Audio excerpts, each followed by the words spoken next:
Yeah, let's. We can right next to you. Oh, this is for our bones. Yes. There's a bucket for bones.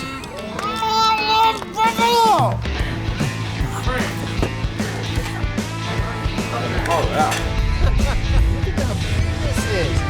What? It's from the Cortado. Buffalo's the best. Cheers.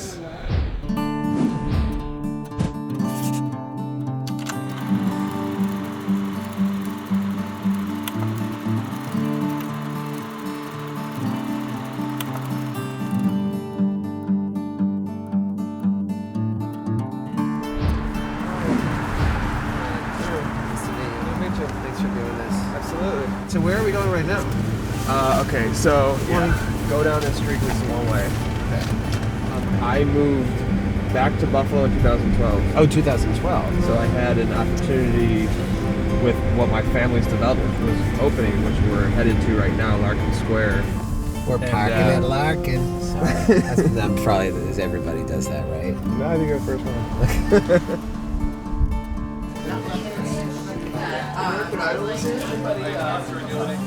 Obviously, there was a huge population here in the 50s and the mid-century, and then a lot of people left. Slow, gradual decline. It's the classic Rust Belt story. Exactly. So where does the Rust Belt story in Buffalo kind of bottom out? I would say from 2012 to 2015 is when the shift changed from people wanting to just move out of Buffalo to, hey, Buffalo's cool again, let's move back. You had Canal Side coming online. We were doing stuff. In 2014, you had all these cool new restaurants all open on the same year. Right. And once Larkin Square came and we started having public events, now is when people start to say, hey, it's Larkinville. Yeah, and, right. hey, look, check out this cool place. So people now knew geographically where we were, which is super important. So at that point we said, all right, now is the right time. Let's open this restaurant. Isn't that the whole thing? It's we got to get young people to come back and invest in their community. Totally. Yeah. That's what people love to see, is people going away for college and moving back to Buffalo. Yeah. And we see more and more of that. Yes. Thank you. Yeah, of course. A little bit more coffee. Yes, please. This is awesome.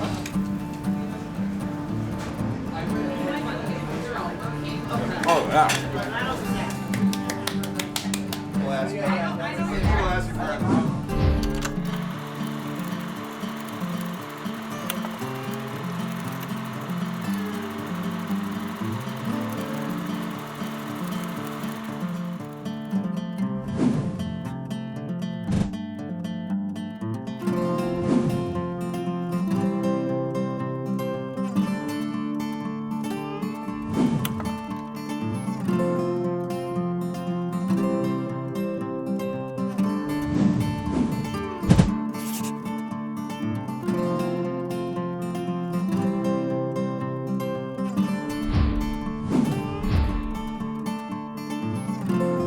Buffalo.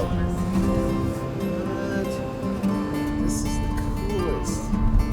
I have a million questions. Great. Perfect. Should we sit down? Let's do it. All right. Okay. So can you give me a little bit of context? And I do know a little bit about what you do, but Our company, ACV Auctions, we sell vehicles wholesale. So it's a completely dealer marketplace. We don't sell cars to consumers. Right.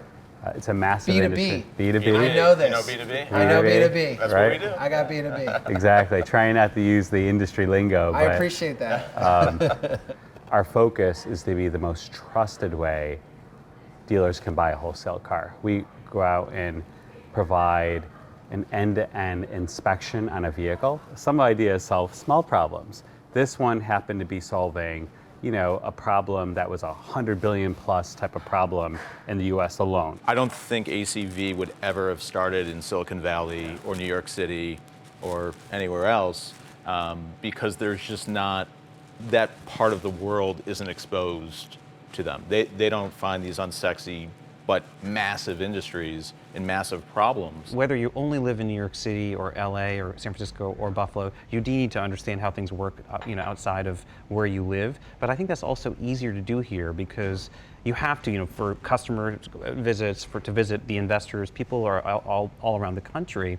But when you come back, you also can see you're grounded and you understand how the customers think, how people actually think. You're not stuck in the bubble of Silicon Valley. These unsexy things that we all rely on, like, because we all buy cars and we all need this stuff, but it does feel very on brand for Buffalo and kind of these regions. And it's like, it feels like a very smart thing to do, where like people coming out of like college or whatever, like, I'm gonna go to LA, I'm gonna build the next social media app. And it's like, cool, man, we'll just be over here like making sure everything works. You know what I mean? Yeah. So what are the major challenges that you guys feel like you're facing right now? Hiring 30 to 40 people a month, training 30 to 40 people a month. It's just, you're just growing so fast. The great thing about Buffalo, it's not one thing. It could never be, right? And the beauty about that is when it's one thing, that thing could go sour, and then the momentum could go the other way. Yeah. This thing literally was one after another after another. Right. So now you walk down the street and there's pride. There's pride everywhere you turn. There's pride. There's folks graduating and staying, right? Just that alone, when I graduated, everyone was fleeing.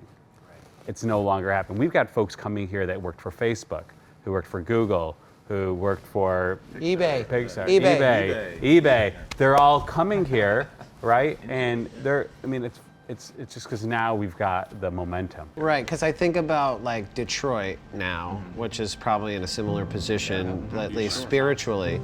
And I think of all the people I know who are still in Detroit, they all want to be there. And they feel exactly, and it's a huge city. So it's really not about scale. It's not about the number of people that live there. It has to do, it's all contextual in terms of that. And I think that's a really good point of like, oh wait, this was here.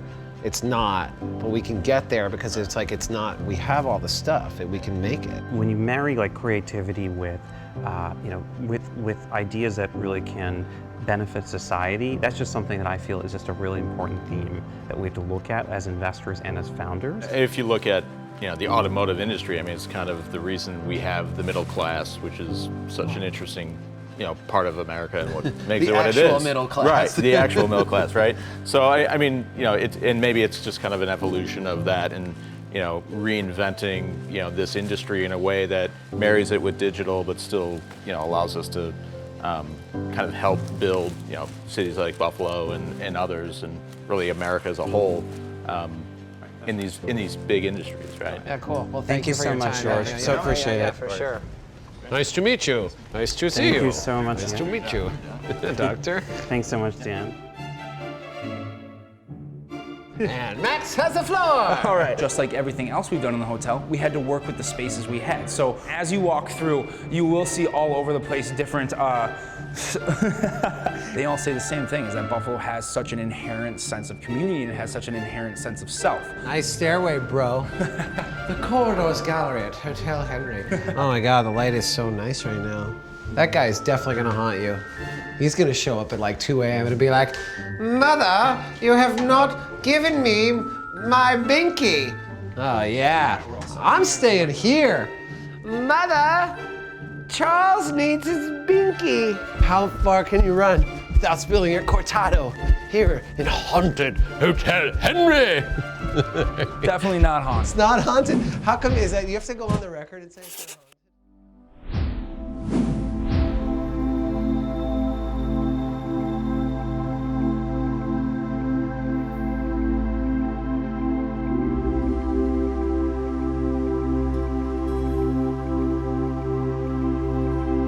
Hello. You are Josh. No. No. You are Marianne. I am. No, you're not. Neither one of us. Let's try again. Let's try again. Ryan. Ryan. Prish? Who's Josh? I'm Prish. Who's Josh? What? We have not had this version of Buffalo yet. We're basically, it's trying, hopefully will be kind of a love letter to what's happening here. What I feel like we've been missing is like the weirdo component of Buffalo. We Which love is- that designation. Yes, and I am a huge, I use weirdo in the most non-pejorative way possible. Honestly, like I think about what I didn't hear, and And when you a say lot what of you the- didn't hear, just so there's some context. So Yeah. this stuff that we're looking at Yes. is all came out of your brain and Yes. hand? Yeah.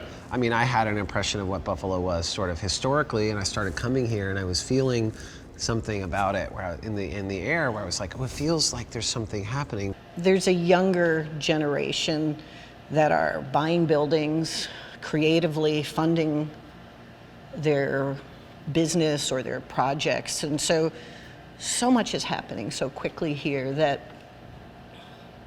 I think Buffalo supports that. Right. I mean, the house next door was $20,000. I mean, I bought this entire block for $112,000. Are you serious? I didn't even know I owned the church until closing. I didn't. I was like, that's mine too? Get out. Honest to God Are you truth. serious? I was like, yes. Tell me you got that on camera. It's amazing. It's the best thing I've heard in like It's 36 the hours. honest to God truth. I didn't even was, know I owned the church until closing. I didn't. It was that fast. I hope more than anything, it really is about, people just understanding that every city has this ability, right? To just create a space where other happy people that are in that town can just find each other, and that's really very much what we have here. I mean, people just need, what I've learned is people just need to see someone else believing in something.